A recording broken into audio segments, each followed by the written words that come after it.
बद्रीनाथ जी की यात्रा करके हम माणा गांव पहुँचे हैं, जो भारत का प्रथम गांव गिना जाता है। यहाँ पे जो ऊनी वस्त्र हैं वो हाथ से बनाए जाते हैं इस गांव में।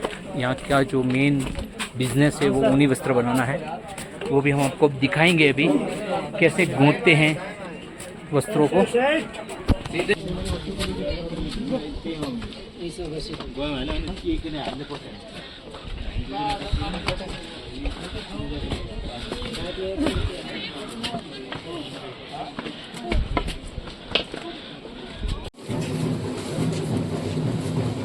माणा गांव का मुख्य व्यवसाय जो है वो हाथ से ऊनी वस्त्र बनाना है। यहाँ से हाथ से ऊनी वस्त्र बहुत ही अच्छे मिलते हैं। हाथ से बना के वाजिब दाम में ऊनी वस्त्र यहाँ मिलते हैं। माणा गांव भारत का प्रथम गांव माना जाता है, क्योंकि यहाँ से 50 किलोमीटर दूर तिब्बत की बॉर्डर है और ये अंतिम सरस्वती नदी यहाँ से निकलती है। ये सरस्वती नदी का उद्गम स्थल है। इसके बाद ये आगे जाके लुप्त हो जाती है।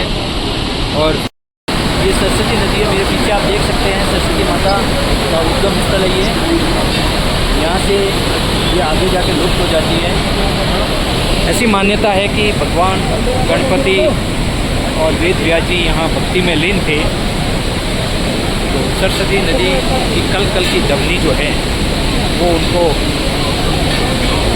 उनकी भक्ति में व्यवधान डाल रही थी।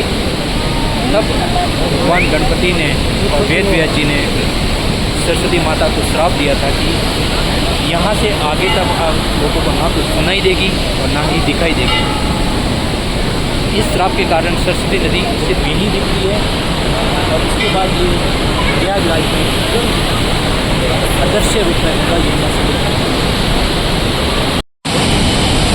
जहाँ से सरस्वती माता का उद्गम हो रहा है वहीं बिल्कुल पास सरस्वती माता का मंदिर बना हुआ है।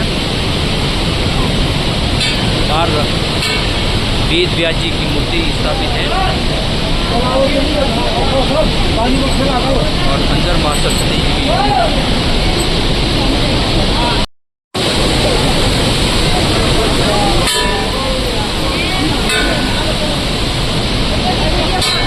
यह है हिंदुस्तान की प्रथम चाय की दुकान।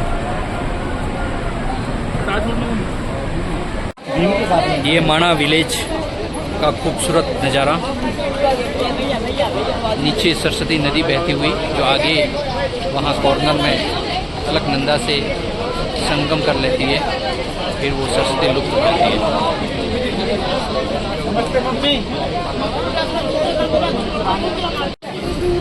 ये भीम पुल है।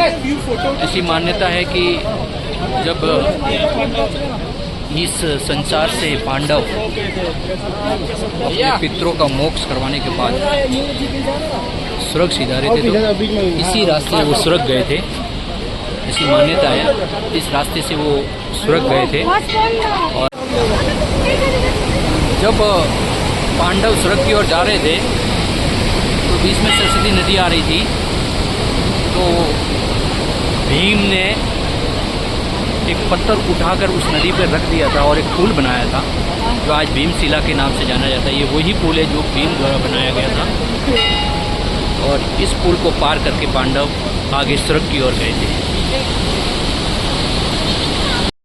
में सरस्वती नदी, भीम पुल और पांडवों का जिस स्थान से स्वर्ग गए वो स्थान देखने के बाद अब हम चलते हैं व्यास गुफा की ओर। यहाँ थोड़ा ऑक्सीजन कम है इसलिए मेरी श्वास फूल रही है, थोड़ा सा ऑक्सीजन कम है। ये रास्ता वेद व्यास जी की गुफा की ओर से आ रहा है। ये माणा गांव है। सर्दियों में यहाँ के लोग नीचे चले जाते हैं क्योंकि यहाँ लगभग बर्फ़ गिरती रहती है। पूरा गांव बर्फ़ से ढक जाता है, इसलिए यहाँ पे मकान जो है वो नॉर्मली बने हुए हैं और इनके वीआईपी मकान नीचे की तरफ हैं। ये व्यास गुफा है। ऐसी मान्यता है कि यहाँ से व्यास भगवान बोलते थे और नीचे गणपति गुफा है, वहाँ गणेश जी वेद को लिखते थे। ये व्यास गुफा।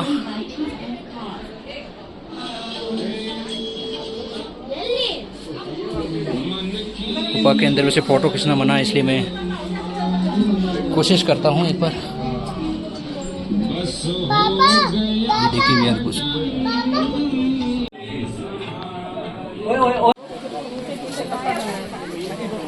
ये गणेश गुफा है। भगवान वेद जी ने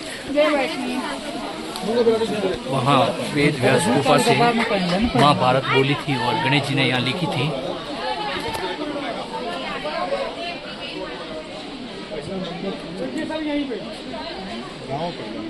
ये देखिए, यहाँ बैठ के भगवान गणेश जी ने महाभारत को लिखा था।